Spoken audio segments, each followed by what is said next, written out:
Tonight,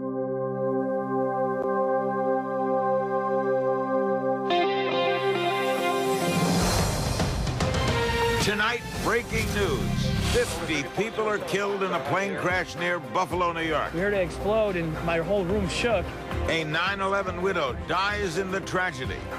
The investigation into the cause underway. That they saw icing on the windshield and the leading edge of the wings. We've got eyewitness accounts. Is the general assumption, Jason, that this was ice that caused this?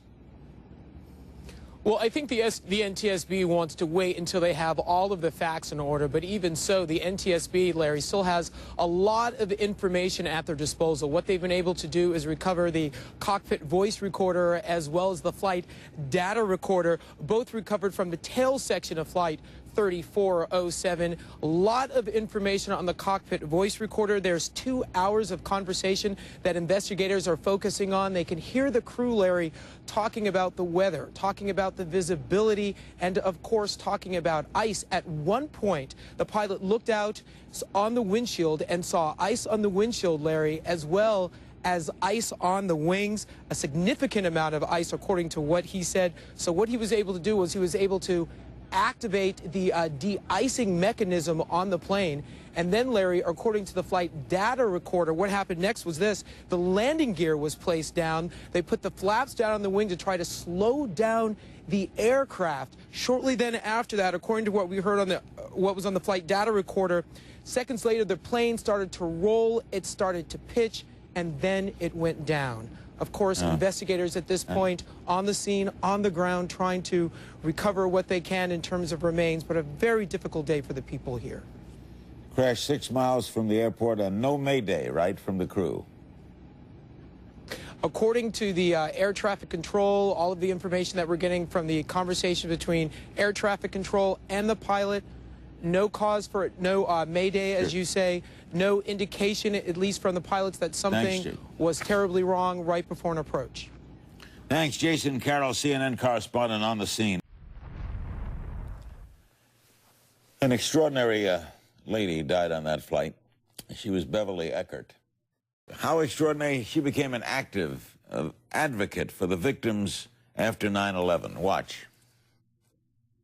It's hard to turn around and see the hole in the skyline where my husband's building used to be. This bill doesn't pass. I don't think I'll ever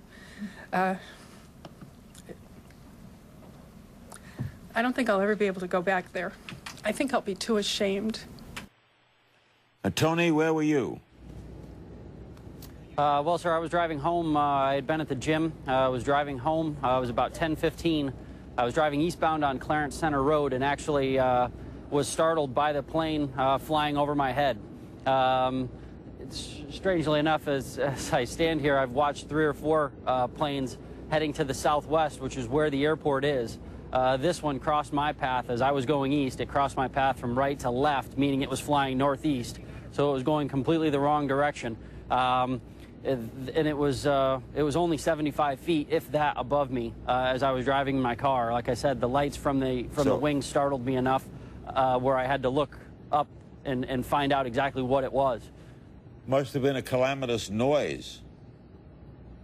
Yeah, the engines, because of being so close, the engines were very loud, and they didn't sound like like normal engines would sound. I haven't flown a whole bunch, but I've flown enough to know that what an engine sounds like when it's at a steady buzz, if you will, or a hum. And these were certainly not making that sound. The plane was tilted downward. The nose of the plane was down. As it went by me, I could see the belly of the plane. The left wing was a little low, a little lower than the right, and it was clearly on a trajectory that it was going to hit the ground, and that was the only thought that went through my head. This plane is going to hit the ground. Did you hear the crash? Yes, sir. I was able to hear it. I could not see it. There was a home that was between me and where it had impacted. I was only a block and a half from it when I had stopped my car. I had heard it and felt it, obviously, and then saw the explosion around the house that I was looking at. From that point, I was immediately on the phone with 911, and the plane hit at 10:17. That was the time that I had made the call to 911, and it was literally seconds after the explosion. And you lived where in relation to the house that it hit? I was only a block from home. I was in the volunteer parking lot when I made the call. I crept up just a little bit after I got off the phone with the 911 dispatcher, just so that I could look down the street to see exactly what was happening. The house was in ruins. It was just a great big fireball.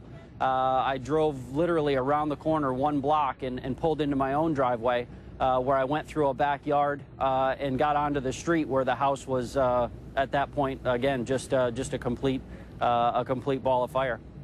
Tony, this is something you will never forget. No, sir, it's not. I've had a chance to reflect a little bit today and, you know, to try to put it into perspective. And it's a shame that we don't do more to know the people that are around us. These folks lived, the folks whose home was destroyed lived 100 yards from where I live. And I'd been there a year and a half and hadn't made the time to even acknowledge them or introduce myself. So it's too bad that we don't do more things like that to know some people. Yeah. Thanks to Michael Hughes and thanks to Tony Tatro. We'll be back in 60 seconds with the flight recording. Stay with us.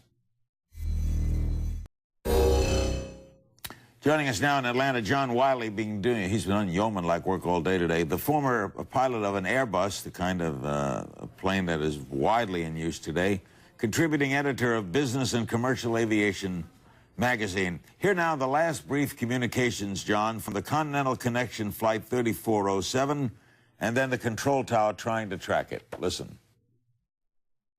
Colgan 3407, approach. Colgan 3407, Buffalo. Colgan 3407, approach. Delta 1998, look off to the right side about 5 miles for a dash 8. Should be 2300. Do you see anything there? Negative, Delta 1998. We're just in the bottoms and nothing on the TCAS. Colgan 3407, Buffalo. Colgan 3407, Buffalo Tower, how do you hear? And there's some ground communication. You need to talk to somebody at least 5 miles northeast. Okay, possibly Clarence.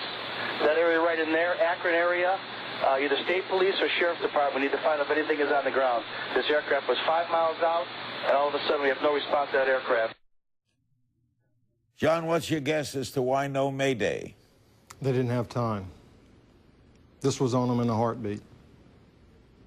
What was on them? Would you go? Ice would be on them in a heartbeat? You have a heightened awareness from the crew. They know that they're in icing conditions. They're preparing to begin the descent for the landing. They're about maybe 2 minutes away from touchdown. They've already discussed the fact that they know that they've got ice on the airplane. You fly in the Northeast, you're going to fly in ice. There's nothing in the weather scenario that they've got that really jumps out at them that says there's a big red flag. So this is another night where basically they're contending with the problems. As they reconfigure the airplane, as it says on the NTSB tapes, there was a severe roll and pitch, meaning the airplane departed. At 1,500 feet, you don't have enough time, you don't have enough altitude to recover the airplane. It was over in less than 30 seconds. How would you guess that every other plane coming in that night went in okay? Well, again, you have a situation where your conditions are unique. We've seen time and time again where aircraft have preceded a crashed aircraft, aircraft have followed a crashed aircraft with no incident. So there's really no explanation. Obviously, the Q400 was carrying quite a bit of ice. When he reconfigured the airplane that last moment, that was the last piece of the puzzle, last part of the equation, and the airplane departed. All right, one more quick thing, because we're almost out of time in this segment. Why will ice bring a plane down? Well, it destroys the lift on the wings. It's just really that simple. You start accreting rime ice on the wing, you can lose as much as 30 or 40% of your lift very, very rapidly. That's what keeps you in the air, lift. Thanks, John. John Wiley. Good night. Done great work all day. Joining us now in New York is Ken Roth, Executive Director of Human Rights Watch. His colleague, Dr. Alison DeForge, was killed in that crash. How did you learn about it? Well, I learned this morning. We figured out she was on the flight. She was coming back from Europe, where she had been lobbying in various capitals to try to get more protection for the people of Eastern Congo, which are the subject of really an awful war that has been raging there for some time. She was really an indefatigable fighter for human rights. What was she? Why was she going to Buffalo? She lived in Buffalo. Oh. And I should say she lived on planes. I mean, this is a woman who was back and forth between Africa, Europe, and the United States as if it was nothing. And so I suppose it's ironically tragic that she should die on a plane.